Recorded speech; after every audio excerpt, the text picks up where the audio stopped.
Hi, and welcome. You're listening to the X22 Report. My name is Dave, and this is episode 1290B, and today's date is May 26, 2017, and the title of the episode is The Plan Continues to Unfold. Next phase has been launched. Let's get into the economic collapse, political, and geopolitical news. Now, in yesterday's report, we saw that the travel ban that Trump has been trying to get through, well, it's been shot down again by the Fourth Circuit Court. And now he's going to take it to the Supreme Court. And we'll have to see how that turns out. And we can see that the deep state, they are trying to stop him at every turn. And this is why a lot of the things that he is doing, it is behind the scenes, trying to set things up. And I'm going to explain that in a little bit. But first, Jarred Kushner. Right now, it looks like the FBI is looking at Jarred Kushner for collusion with Russia. They're saying that he is a target, but again, they don't have any evidence. They don't have anything there. They're looking into what he has been dealing with. Has he been dealing with the Russians? And most likely he probably has been.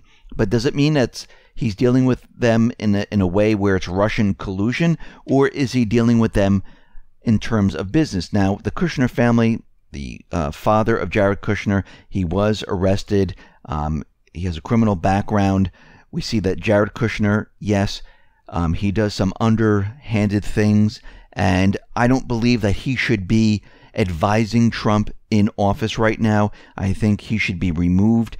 And it looks like Steve Bannon actually mentioned this around 2 months ago, where he expressed concerns that Kushner's meeting with Russian officials could harm Trump's presidency. Now, does this mean it's Russian collusion? No, just because you meet with Russians, just because you're doing business with Russians, just because you're banking with Russians, it doesn't mean it's Russian collusion. Think about all the people that you do business with, where the bank does business with, where your money is, and things like that. I mean, if you're in business for yourself, you might one day do business with someone that is Russian. It doesn't mean that you're colluding with that individual. You have to prove that individuals are actually colluding and there was a plan, a scheme. You just can't say, well, he did business with Russia, or Trump has done business with Russia, so that's Russian collusion. And this is where they're getting into the problem of trying to tell everyone that there is collusion, because you need to prove that link. Yeah, propaganda is great, where you can say like, oh yes, he had an investment with Russia, or he spoke to a Russian, but you really need to prove it beyond that. And this is where they're having the problem, because they have nothing. Now, the FBI is refusing to hand over Comey's memos to Congress. The House Oversight Committee Chairman Jason Chaffetz said that the FBI had decided to withhold documents, including memos, notes, summaries, and recordings requested by his committee in regards to the ongoing Russian probe. This was revealed in the letter sent by Chaffetz to the FBI, responding to the agency's decision to withhold the documents requested by the committee on May 16th. Now, according to a statement by the Oversight Committee, Chaffetz requested the memos, notes, summaries, and everything else to assist in the committee's investigation of the FBI's independence, and which are outside the scope of the special counsel's investigation. Now, the documents are due June 8th, but that may not happen, as it appears the FBI is suddenly unwilling to cooperate. The FBI is withholding those documents, citing to the appointment of Robert Mueller as special prosecutor. And Chaffetz says Congress and the American people, well, they have the right and duty to examine this issue independently of the special counsel's investigation. And he's right. We should be able to see all this information. I mean, it was read to the New York Times, and the New York Times published what was read to them. We should be able to see the memo. I believe he's right, and that should be out there. Now, it looks like Bannon is back, and the escalating crisis surrounding the Russian investigation with the special counsel, it looks like they brought Bannon back because he is very good at handling this. So he is now back working with Trump, and he's handling certain parts of the Russian investigation, and he is going to help out in this area. Now, I wanted to talk about what Trump has been doing out in the Middle East. Now, we can see the corporate media, they've been showing his speeches. They've been, picking apart his speeches. Actually, Trump didn't even write these speeches. He's out there giving the speech they want him to give. Just like he fired the Tomahawk missiles into Syria and they hit the base, but he warned Russia, Syria. They removed the planes, they removed personnel, and really the base really didn't sustain that much damage. They were flying planes out of there an hour later. And of course, what happened was the corporate media was like, oh, wow, now Trump is the president, he's our president, and we're hoping that he invades Syria now. Well, that really didn't happen. But he got the deep state on his side for a little period of time. Then the North Korea came up, and again, the information was that the USS Ronald Reagan, the USS Carl Vinson, the USS Nimitz, they were all going towards North Korea. And then it turned out that none of them were going to North Korea, and things started to break down. So he is out in Saudi Arabia. He visited Israel. He visited Brussels with NATO, met the Pope, and he was talking about extremism, terrorism. But behind the scenes to all of this, and we need to understand what is happening here, the system is breaking down. And we mentioned that there was a representative that he sent to the Belt and Road system. He spoke to Xi Jinping in Mar-a-Lago because he didn't want to speak to him in the White House. There were too many leaks, and we know the White House is completely bugged. And we can see that things are in motion behind the scenes. And we need to remember back in time. Remember when in 1970, 1971, 72, when Kissinger was in the Middle East setting up the deals behind the scenes, setting up the petrodollar that with Saudi Arabia, other Middle Eastern countries where the United States would protect them militarily. They would use the dollar on the oil. This was all happening behind the scenes while the corporate media was telling us there was a shortage of oil. Trump now is doing the opposite. He knows the petrodollar system is coming to an end. He understands that deals have to be made within the Middle East. He understands that we need to have trade. And what we're seeing right now is that Trump's outreach to the Middle East cannot be divorced from China's own plans for the Middle East. China will now have to be involved. Now, the Belt and Road system, well, the Middle Eastern countries, they will be getting involved in this because they will need to, because their systems will no longer depend and actually live on the petrodollar system because that's disappearing. So we can see this part of the plan where they're bringing in the Arab states, the Middle East, into this system. And Beijing, well, they're looking to set up and have and integrate China into East and West Asia. Now, we can see that the deep state doesn't want this to happen. They don't want any of this. And those that are invited are India. They're looking at other nations like Saudi Arabia. They're looking at nations like Libya, Iraq, Syria, Iran, to all join in on this Belt and Road system for open, free trade. Now, this has to be done at this point because remember, trade is very important. As the petrodollar system completely disintegrates, the Middle Eastern nations, they will not be able to survive. And when he's out there talking about getting rid of terrorism, no, he really means it. He needs the terrorists, and that is the deep state. That's what he's really talking about, to come to an end. Now, what's going to happen here is that everything is going to shift from the west to the east. This is the plan. And again, the deep state is trying to put a stop to all of this. They don't want any of this to happen. They wanted their TPP. They wanted all of this stuff.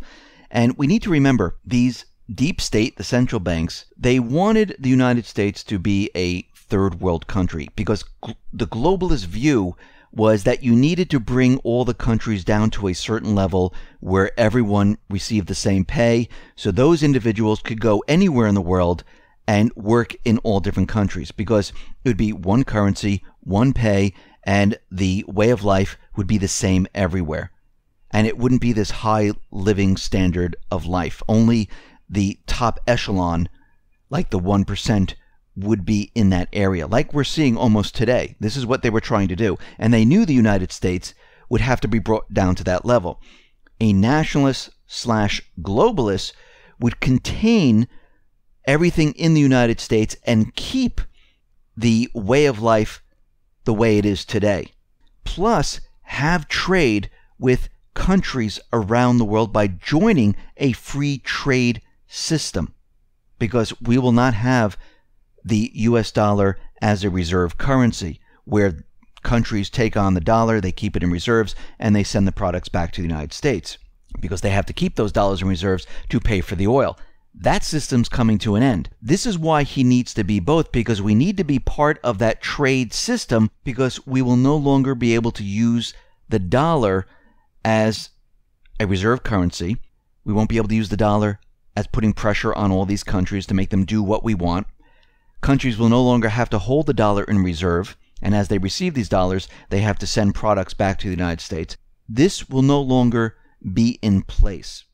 And this is why, at this point, these deals need to be made. Just like when we were coming off the gold standard and Kissinger was in the Middle East making deals behind the scenes, the same thing is happening right now, but the opposite way. That is what is happening. Now, Trump is heading out to the G7 summit. This does not include China or Russia. And the main topics for this G7 summit is terrorism, North Korea, and Trump's stance on climate change. Now, the G7 leaders, they're going to try to convince him that, yes, the United States needs to be part of the Paris Agreement. And Trump did promise that the United States will not be joining this. We will have to wait to see what he does. Will they influence him in joining the climate change? Now, we have to remember, all of these countries in the G7 summit, the deep state, a lot of these countries are part of the deep state, they're going to try to influence him and push him in the direction of the United States staying with the Paris Agreement. This is a real test for Trump at this point. How strong is he? How strong are those individuals trying to get rid of the deep state? Because this is what it really comes down to. And we'll have to see what he does at this point, because he might fold and all these plans might go down the toilet because they still have a lot of influence. Remember, the deep state's been around for a very long time. They're entrenched in government. That's why they're the deep state. There's a lot of individuals trying to get rid of Trump at this point, and we can see there's a lot of pressure to remove him because they don't want all of this stuff undone. And this is why we see the attack on Trump, and this is why we see it coming at him so hard and fast. Now, out in the Philippines, we understand that Duterte, he declared martial law on an island within the Philippines, and this is due to the Islamic State. Now, Duterte claims, and he's coming out with this information, that he is being targeted for an assassination by the CIA. Now, we know they want the Philippines to encircle China. This was the plan from the beginning. And Duterte, well, he doesn't want to work with the United States. He's working with China right now and Russia. And he's out there saying that he knows the CIA sent the Islamic State to his country to try to remove him and to assassinate him, which is very interesting because now these countries are actually calling out the CIA and the deep state, where they are the ones who created the Islamic State, fund the Islamic State. We even have Russia out there. The Russian Foreign Ministry is accusing the United States and NATO of supporting the Islamic State in Afghanistan. Basically, what they said is that U.S. and NATO, they are covering up their own support for the terrorists, which are the Islamic State.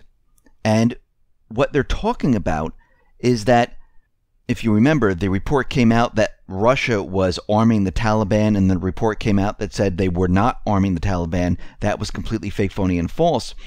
But what the Russians are saying right now is they have documentation and proof that the U.S. is supporting the Islamic State in Afghanistan. Now, this is what they said. The U.S. detained but then released the son of the head of the terrorist Islamic movement of Uzbekistan. He is now an ISIS commander in Afghanistan. There was a night landing of 2 helicopters without identification in extremist-controlled territory in the Syad district. The helicopters then flew back to a NATO base. Now, this is where it gets interesting. They're saying that the U.S. resorted to a well-known trick of manipulating public opinion by presenting in the same context reports about the appearance of an unidentified helicopters in the Kunduz province. The facts we have at our disposal show that the reality is completely different. The Islamic State commandos who were going to buy arms from the Americans were caught at the same time with a huge sum of money, and the U.S. had to explain it away of what actually happened. And Russia tracked the helicopters. They knew exactly what was going on, and they have proof that yes, the deep state, the intelligence operatives, they are supporting and funding the Islamic State in Afghanistan. Now, the Italian Prime Minister is out there saying that NATO needs to speak with Russia. There needs to be a dialogue. It's enough of this Russian aggression. No one is believing this anymore, and we can see right now that whole thing is completely falling apart. Now, out in Syria, we see Russia and China, they share the same stance on the Syrian crisis. They're saying the Astana talks, that is the format that needs to be going forward. And we can see right now that they are all for a ceasefire. They are all for ensuring humanitarian access and creating more favorable conditions for the start of an exclusive intra-Syrian dialogue in Geneva. And we can see that China, Russia, Syria, they're looking to have peace. The deep state, they are still pushing their agenda to either split Syria or to get Assad. I think it's about to split Syria at this point, because they realize there's no way they're getting into Damascus, because we could see at this point that the Islamic State, they are in retreat. They're losing ground in northern Syria, in the eastern Aleppo province. They're being steadily rolled back by the Syria's elite Tiger forces. In the south, the Islamic State suffered a dramatic setback. It was forced to concede a whopping 2,700 square kilometers south of Palmyra in just a few days. And we see right now that the Islamic State, they have nowhere to go at this point. They are pretty much done, and the deep state knows this. And we see that they are preparing and training paid mercenaries, because that's really what the Islamic State is all made up of. All the terrorist groups are made up of this, and they're preparing and getting ready to do something. Now, when is this going to happen? We don't know. We have reports, and this is coming from Mike Cernovich, saying that something might happen June 1st, and we're getting very close to that date. Patterns have shown us that normally this type of thing happens during the month of August, when Congress leaves and they go on vacation and they don't return until after Labor Day. Now, we're going to have to watch the situation very closely, because we can see that things are starting to unravel with many different things, especially with the Russian collusion, the Russian aggression, and we see that there is interest in the Seth Rich murder. And all of this is now starting to fall apart. The deep state is going to only let it get so far until they pull some type of an event out of their bag of tricks. And we can see right now, this is where we are headed. Now, at the same time, Trump and his administration, those people who are fighting against the deep state, they are preparing the United States for a complete reset of the system, which means the fiat system will completely disappear. A new system will be started up. The U.S. dollar as the reserve currency will no longer exist. We will have to go within the United States to support ourselves, like looking for oil. This is why he's looking in Alaska right now to start drilling. He's going to be starting to sell the reserve oil for trade around the world to bring in revenue. And this is going to start in 2018. Very interesting. We also see that he's looking at all the different land that was put up for collateral on the debt and seeing what natural resources are there. And this is all in preparation for the system coming down. And we can see that the central bank, well, they're doing the same exact thing, but except a little different. They're looking to keep their system going the way it is. Now, it will collapse, but what they're going to do is they're going to try to pump it up once again, showing that the central bank is saving the system the way it is. A lot of people are going to lose their wealth.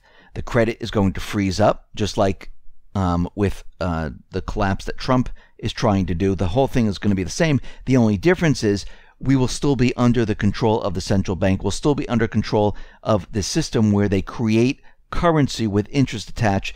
The new system is going to be with no interest attached, where the people actually create their currency, where the United States will be dependent on itself for a certain period of time, where we can rebuild manufacturing, we can rebuild people coming back to work. This is not going to happen in a day. It's not going to happen in a couple of months. This is going to take a long time for this to be done.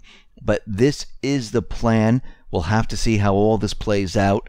But everyone needs to be ready and prepared for the system to come down. You need to be ready and prepared for a certain period of time, because it's not going to happen in a week, 2 weeks, 3 weeks, a month. It's going to take quite a while. Think about what happened when we were coming off the gold standard and going onto the petrodollar system, where everything was in flux for many years. Actually, there was a huge recession. People couldn't find jobs. You couldn't get oil. This time it's going to be worse, because we're coming off a system that is going to completely disappear and collapse. And we're all going to have to be ready for this, because we were on this global system and the whole system now is crashing. So get ready, get prepared, make sure you are ready for a period of time. Some people say 6 months, some people say a year, some people say 2 years, but just be ready for whatever is coming. Listen, everyone, thanks a lot for listening. Be well, be safe, and especially be prepared. Thanks a lot.